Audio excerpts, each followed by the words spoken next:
everybody join in. Come on, everybody join in. Come on, everybody join in. Come on, everybody join in.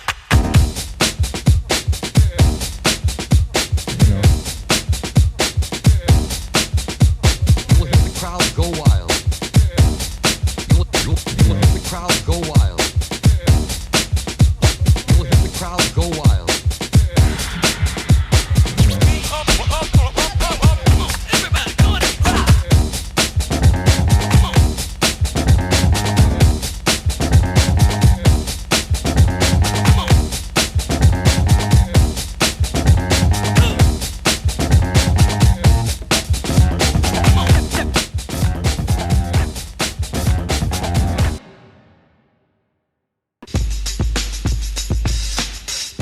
Architectural landscape of Bend at the time.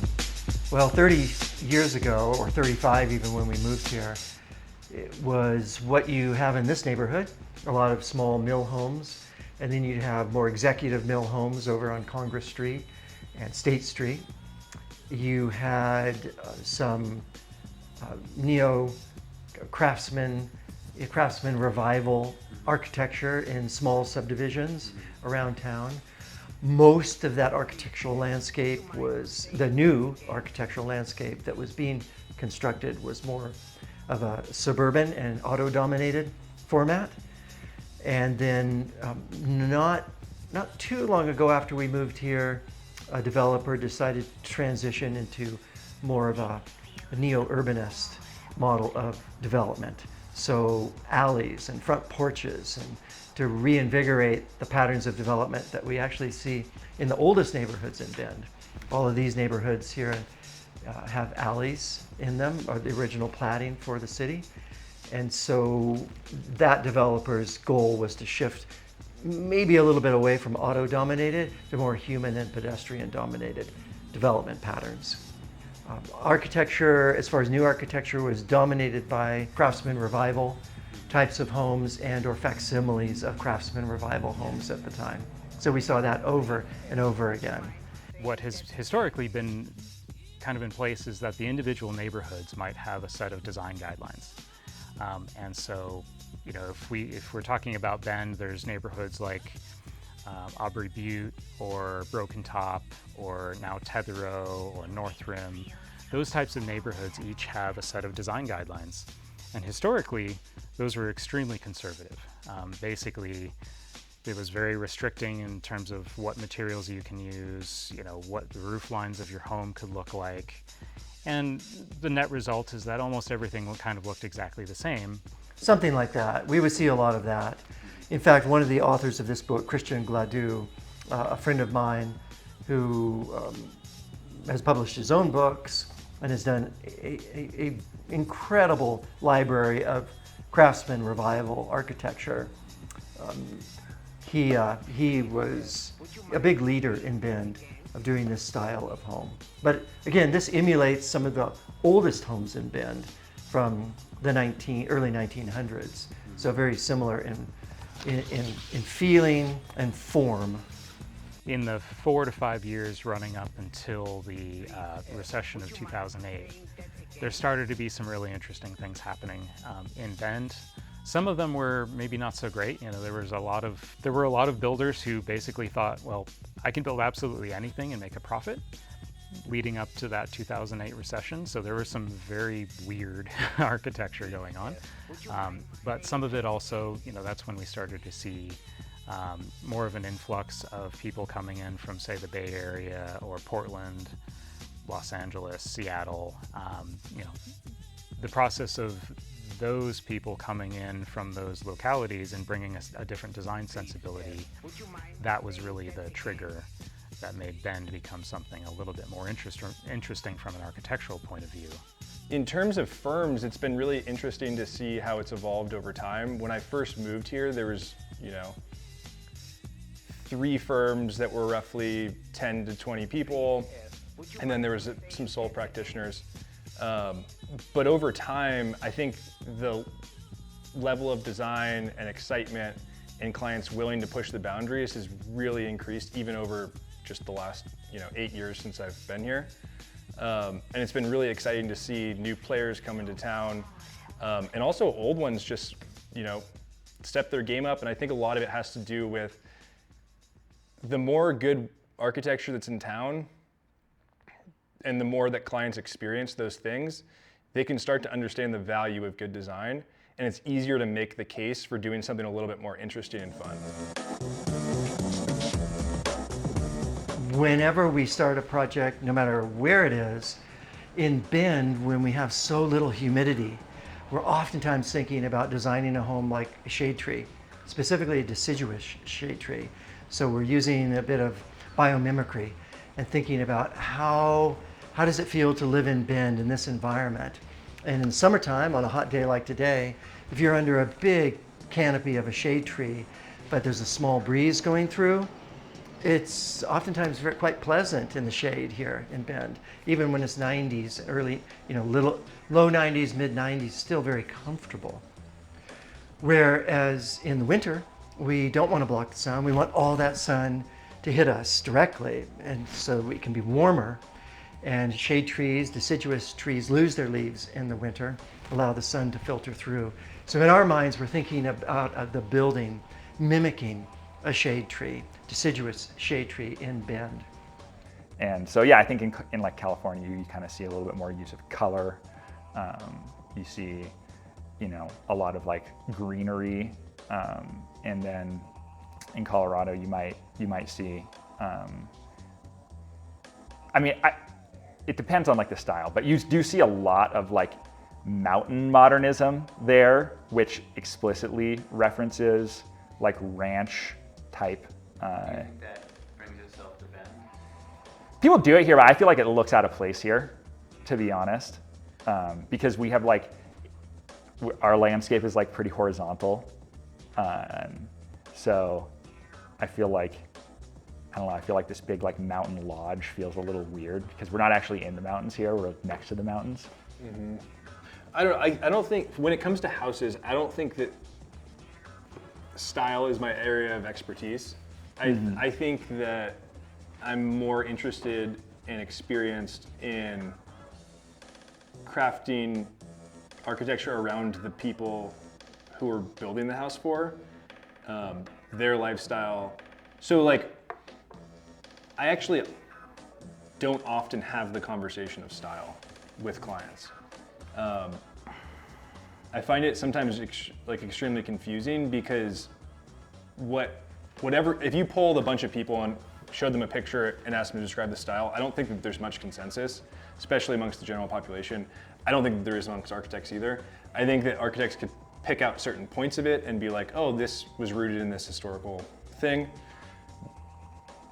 But overall, I just find the style conversation somewhat confusing. So I'd rather people just share images and projects that they enjoy, and then understand why they like them. And this drawing helps us describe to the clients, in our minds, how we're massing the project based on what they've asked us to do. So they really loved the idea of a central courtyard. So we didn't fill up the center of the project. We kept that from any building or any structure. And in our minds, from a biophilic design standpoint, we are imagining these two garage pieces as basalt cliffs, because where this project is going is it's well known for a basalt outcrop here and a basalt outcrop there. And this home we're going to put on a plinth or a platform of basalt, but it's not really basalt, it's the garages. And so what we've done with the garages here is we've faceted them. So they're not rectangles or squares, they have angled walls to emulate more of a random geological feature, in this case, basalt. When you start working on the layout for the project specifically, starting on trace paper is a great way to go. And you usually have like a background, which is maybe a site plan, or in this case, this project is fitting into a sort of empty commercial space. So you have like the outline of the building footprint that you're gonna have to work within. And with the trace paper, you can kind of layer ideas. So it's a good way, you just kind of let your mind wander and you just explore and you think, all right, if I put the kitchen on this side and the bathroom here, and you draw like a rough block, well, how does that impact the rest of how everything's gonna flow together? And you sort of sketch out one idea and probably you immediately react to it and you think, oh, that kind of has this problem or whatever problem. So you layer another piece on top and you just keep doing that. And sometimes I'll end up with a pile of these like 50 thick, right? And eventually you kind of coalesce at least into one sort of idea, which seems promising. And that's when you maybe go from about this level, which is super sketchy, to drawing something out, which is a little bit more rigorous, like this. And, back in the day, you might have then take this to your drawing board and actually get a ruler out and measure it out and make sure it's all perfect, or in this case to like an iPad. So you can take this, you scan it or take a screenshot of it, and then you put it, in this case, like onto an iPad, and then you can draw a plan like this, which still is reflecting the fact that the project is pretty sketchy. So this is just an idea. But you're actually able to measure things out pretty accurately and have a good idea of like how everything's gonna realistically fit in there. So this would be the next step in the design process. And you'll see some forms that align. They're fairly parallel with the property lines. This is definitely not parallel with everything else. And there's a reason for that. Early on, when we were looking at site opportunities and constraints, we flew drones on the property because there are mountain views on the property. So we calculated, based on the existing home's deck level, where the floor level would be for this. We came up to lounge seating eye height, dining room seating eye height, that's what we're sitting at right now, like as if we're dining at a dining table, and then standing level eye height, and those mountain views, and flew the drone at those different locations at different spots on the property. This shape and this angle right here, Milan, is specifically oriented toward South Sister. Looks directly at South Sister. And this deck right here has access directly to Mount Bachelor view.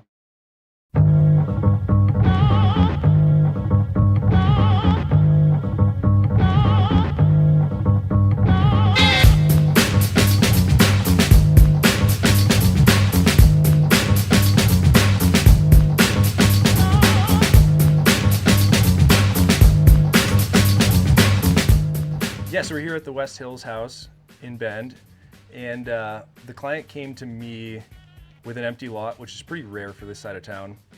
And it was this odd, small hillside lot that had just enough slope to make it uncomfortable for a one-story house, but not quite enough to do a full two-story daylight basement. And a super steep street, which then made approach really challenging. Also, this house was super budget constrained. So a lot of it was an exercise in material efficiency and high impact areas and designing volumes that were interesting, since we didn't really have the budget to throw it all at materials. Like it sounds a lot like the strategies that would be in place if you're doing like a production build, where you were trying to just keep everything to the most efficient kind of volume and footprint as possible, except that you look around here and it's actually a super interesting, like it's a very interesting, obviously very custom build.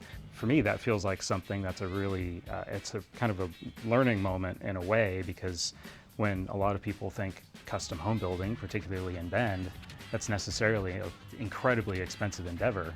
But what you're achieving here is not necessarily crazy expensive, but it feels that way. It feels super high quality.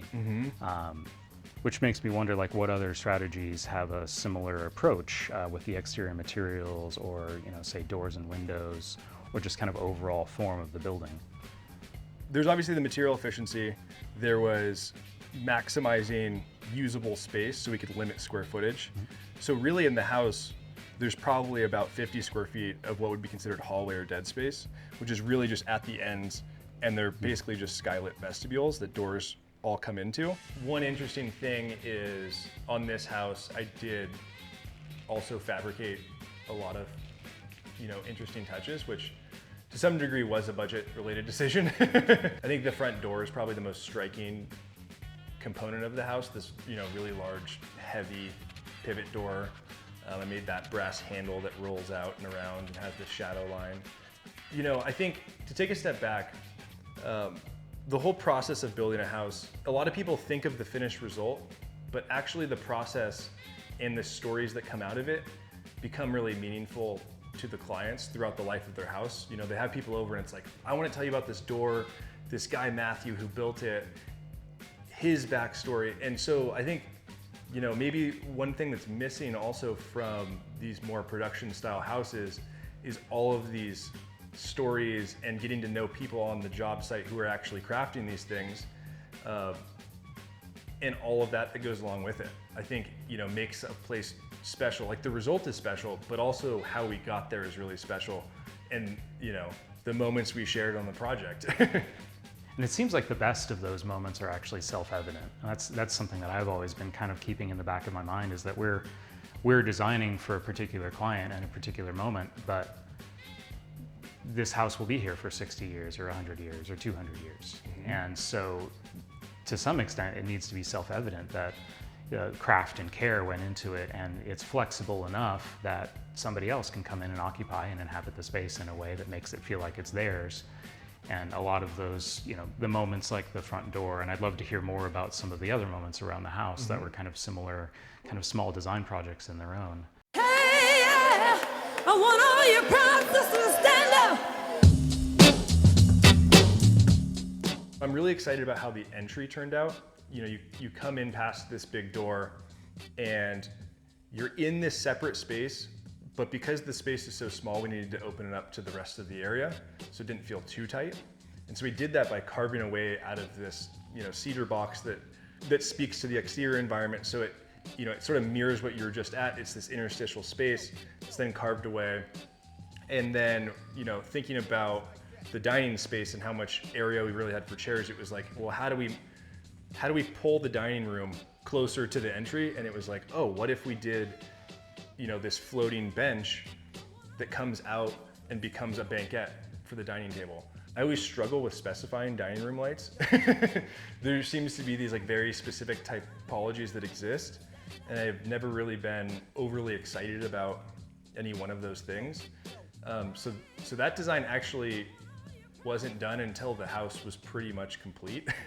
And so it was kind of fun to like re-enter into the design and ask, you know, well, here's this house, what speaks to it the most? So bringing in, you know, this blue metal, bringing in red cable from the guardrail, sort of like pulling elements from all over the space, because it truly is the center of the house, both physically and, you know, the client Janelle spends all of her time with her friends at the dining table. Throughout the house, we have these pops of color that are, you know, either come in red or blue, really, are the two pop colors that we chose. You'll see it in tile, you'll see it in light fixtures like this one above from cedar and moss.